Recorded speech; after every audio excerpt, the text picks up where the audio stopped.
अतिशय आनंद होत आहे मला की आज जुन्नरमध्ये माजी आमदार शरददादा सोनवणे यांच्या प्रयत्नातून, यांच्या संकल्पनेतून जगातला शिवाजी महाराजांच्या पुतळा याचं आज भूमिपूजन माझ्या हस्ते झालं। माझ्यासाठी तो अविस्मरणीय प्रसंग आहे, ज्यात आज जिजाऊंची जयंतीसुद्धा आहे आणि शिवाजी महाराजांचा जिथं जन्म झाला, ज्या तालुक्यात जन्म झाला त्याच ठिकाणी, म्हणजे मी तर म्हणेन शिवनेरीच्या बरोबर समोर असेल अशा ठिकाणी हा पुतळ्याचा भूमिपूजन झालं। मी मनापासून शरद सोनवणेंचं कौतुक करतो, अभिनंदन करतो, जेणेकरून जगातले लोक शिवाजी महाराजांना शिवनेरीला येतील, वंदन करतील आणि मग खाली या पुतळ्याला येऊन दर्शन घेतील आणि दर्शन घेतल्यानंतर शिवचरित्र समजून हे परत एकदा शिवभक्त म्हणून जातील।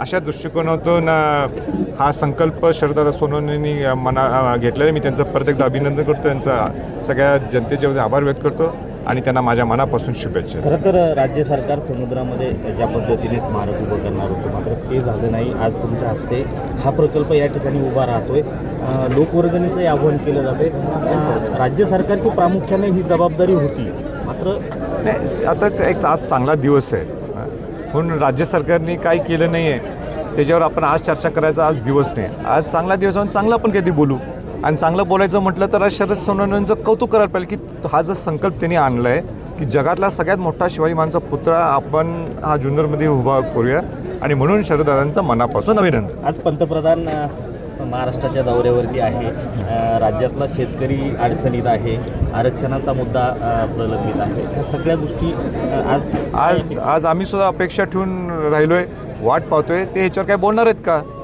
हे आरक्षणाचा मुद्दा सुरू झाल्यापासून किंवा शेतकऱ्यांच्या ह्या अडचणी सुरू झाल्यापासून त्यांचा दुसरा दौरा आहे आज महाराष्ट्रात। ते आज काय मागच्या वेळी तर काय बोलले नाहीत, यावेळी काय बोलतात ते आम्ही रेत म्हणून आम्ही त्याची वाट पाहतो आहे। जरांगे पाटील मुंबईला यायला 20 तारखेपासून सुरुवात करणार आहे, समाज आक्रमक आहे। मी सगळं काल माझ्या सगळ्या मी काल पूर्ण दिवस पुढं कसं असावं काय असावं मी सगळ्या चॅनल्सला मी काल इंटरव्ह्यूज दिलेले। काय भूमिका राहील पुढच्या काळात? आता तो एकदम विशेष जिथं समाज आहे तिथं मी आहे।